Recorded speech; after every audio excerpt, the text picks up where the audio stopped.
everyone, today we are going to start a chapter second, inverse trigonometry function। पहले आपको बताऊंगी कि function क्या होता है, फिर आपको बताऊंगी कि इनवर्स ट्रिग्नोमेट्री फंक्शन क्या होता है। देखो बेटा, एफ एक्स मतलब कि हमें एक फंक्शन दिया गया y is equal to 2x+1, y is equal to 2x+1 कोई भी फंक्शन दिया है। अगर हम y की वैल्यू पुट करेंगे, सॉरी x की वैल्यू पुट करेंगे तो हमें y की वैल्यू मिलती है। जितनी हम ज़्यादा x की वैल्यू पुट करते जाएंगे उतनी हमें y की वैल्यू मिलती है। अगर हम फंक्शन की बात करते हैं तो y x का फंक्शन है, क्योंकि y का जो इक्वेशन दी गई है वो x में दी गई है, तो y x का फंक्शन है। तो हम इसे लिख सकते हैं फंक्शन ऑफ x, मतलब इसे y भी लिख सकते हैं और इसे फंक्शन ऑफ x भी लिख सकते हैं। मतलब y is equal to f x, जो y है वो x का फंक्शन है। अगर हम x की वैल्यू 1 पुट करते हैं तो y 3 आ गया। ऐसे ही अगर x की वैल्यू 2 पुट करते हैं तो y 5 आ गया। x की वैल्यू 3 पुट करते हैं तो y 7 आ गया। अब हम बात करते हैं डोमेन और रेंज की। डोमेन और रेंज क्या होती है? जैसे हम जो वैल्यू हम पुट करते हैं, जैसे x को 1 पुट किया, 2 पुट किया, 3 पुट किया, वो तो हमारी डोमेन होगी। पुट करने के बाद जो वैल्यू y की मिलती है वो हमारी रेंज होगी। मतलब 1 पुट करने पर 3 मिलता है, 2 पुट करने पर 5, 3 पुट करने पर 7, ये हमारी डोमेन होगी, ये हमारी रेंज होगी। इसे बोलते हैं बेटा फंक्शन, फंक्शन जो रिप्रेजेंट करता है डोमेन रेंज को। ठीक है, ये 1 फंक्शन होता है बेटा। 1 क्या? क्योंकि इसकी एक ही इमेज मिल रही है। देखो, एक एलिमेंट की एक सिंगल इमेज मिलती है, तो ये 1 फंक्शन होता है। 1 की 3 मिल रही है, 2 की 5 मिल रही है, 3 की 7, सबकी अलग अलग मिल रही है ना, तो ये क्या है? 1 फंक्शन है।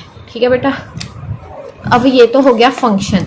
अब आपको बताती हूँ कि इनवर्स क्या होता है। इनवर्स देखो बेटा, इनवर्स क्या होता है? किसी भी वैल्यू का इनवर्स फाइंड करना है तो हम इसमें से क्या करेंगे, इसे हम क्या लिखेंगे? y is equal to f inverse x। ये f इस साइड आके क्या हो गया? इसका इनवर्स। मतलब इनवर्स को हम डिनोट करते हैं -1 के साइन से। ये तो आपको पता है कि हम -1 के साइन से इसे डिनोट करते हैं। अब देखो, इसमें से हमने x की वैल्यू निकाली, y -1/2 आ गया। अगर हम क्या करते हैं कि अगर जो रेंज की वैल्यू है वो डोमेन की हो जाती है, जो डोमेन की है वो रेंज की हो जाती है। जैसे देखो, अब हम 3 पुट करेंगे। अगर हम 3 पुट करते हैं तो हमारे पास x क्या आ जाता है? 1। अब मतलब y की वैल्यूज पुट करेंगे हम। ठीक है, अब 5 पुट करेंगे तो भी हमारे पास x कितना आ जाएगा? 2। ऐसे ही अब डोमेन हमारे पास क्या होगी? 3, 5, 7 और रेंज क्या होगी? 1, 2, 3। ठीक है बेटा, मतलब इनवर्स हो गया उनका। इनवर्स प्रोसेस को बोलते हैं हम इनवर्स फंक्शन। अब जैसे y is equal to sine x दिया गया है, तो साइन एक्स का क्या मतलब होता है बेटा? देखो, x की वैल्यू 0 पुट की, y 0 आ गया। x की वैल्यू पाई पुट की, 0 आ गया। 2 पाई पुट की, 0 आ गया। जैसे पाई, 2 पाई, 3 पाई, 4 पाई, 5 पाई, 6 पाई, सब पर इसकी वैल्यू क्या होती है? 0। अब आप हमको पता है कि -पाई पर भी 0 होगी, पर पाई/2 पर इसकी वैल्यू क्या होती है? 1। तो -पाई/2 पर क्या होगी? -1। ठीक है, मतलब ऐसे इसकी ये वैल्यूज हैं। और इसके लिए हम इसका टेबल बनाते हैं। इसका टेबल कैसे बनाएंगे? जैसे 0, पाई, 2 पाई, -पाई, पाई/2 में, मतलब 0 पे भी 0 आ रही है, पाई पे भी 0, 2 पाई पे भी 0, -पाई पे भी 0, पाई/2 पे 1, -पाई/2 पे -1। ये तो पता है कि डोमेन है जो वो क्या होती है? साइन एक्स की रियल नंबर। और रेंज क्या होती है? -1 to 1। ये हमने क्लोज ब्रैकेट की डिनोट किया है। क्लोज ब्रैकेट का मतलब है कि -1 और 1 को इंक्लूड करना है। ठीक है, अगर इनको इंक्लूड नहीं करते तो हम सर्कल वाली वैल्यू लेते हैं, मतलब राउंड ब्रैकेट का यूज़ करते हैं। अगर हम इन्हें इंक्लूड करना होता है तो हम क्या यूज़ करते हैं? स्क्वायर ब्रैकेट का यूज़ करते हैं। देखो बेटा, ये मैनी वन फंक्शन बन गया। मैनी वन फंक्शन होता है कि बहुत सारे एलिमेंट्स की एक ही इमेज मिलती है, तो वो मैनी वन फंक्शन हो जाता है। पर किसी भी चीज़ का इन्वर्स फाइंड करने के लिए हमें ये याद होना चाहिए कि वो 1 फंक्शन और ऑन टू फंक्शन होना चाहिए। इन्वर्स तभी एग्जिस्ट करेगा जब फंक्शन बाइजेक्टिव होगा। बाइजेक्टिव का मतलब कि 1 और ऑन टू होगा। ये तो मैनी वन फंक्शन हो गया और इसे हमें 1 और ऑन टू बनाना होगा। 1 ऑन टू हम कैसे बनाएंगे इसे? देखो बेटा, ये टेबल बनाते हैं हम। ये टेबल बनाएंगे जैसे 0। ठीक है, आपको भी पता है कि अगर 0 पुट किया तो 0 आ गया। ठीक है, अगर हमने अब क्या पुट किया? अगर हम y को 0 पुट करते हैं और तो हमारे पास x क्या आ जाता है? क्या आता है बेटा, पाई। ऐसे ही पाई बाई 2 भी आ जाता है, ठीक है, 3 पाई बाई 2। ऐसे ही करके इसका टेबल बना लो, सारी वैल्यूज़ पुट करके इसका ऐसे एक टेबल बन जाएगा।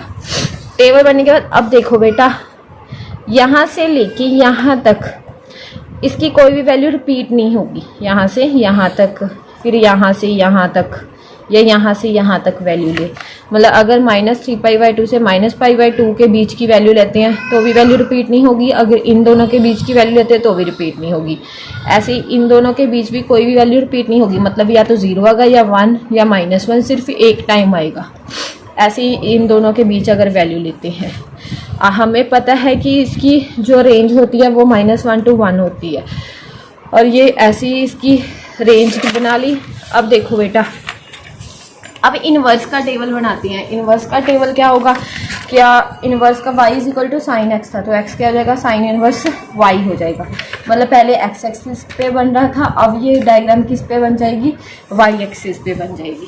ठीक है बेटा, y एक्सिस पे बनने के बाद अगर हम इन दोनों को y = sin x, x = sin inverse दोनों को बनाते हैं, तो अगर हम इसमें एक यहाँ पे ये कट करती है, एक स्ट्रेट लाइन खींचते हैं, y = x।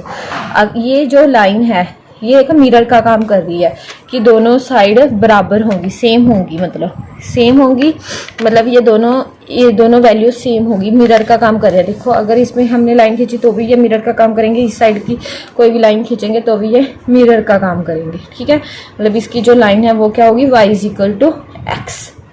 ऐसे ही हम किसी भी इन्वर्स को फाइंड कर सकते हैं। अब इसके लिए आपको टेबल, हम सबकी इन्वर्स की डोमेन रेंज फाइंड कर सकते हैं। ये कुछ टेबल दिए गए हैं, जैसे कि इनकी रेंज और डोमेन और रेंज बताई गई है। पेपर में सिर्फ आपसे ये पूछेंगे कि साइन इन्वर्स x की डोमेन बताओ या रेंज बताओ, ठीक है, या सिंपल साइन x या कॉस x की रेंज या डोमेन पूछ सकते हैं। आप ये लर्न कर लेना।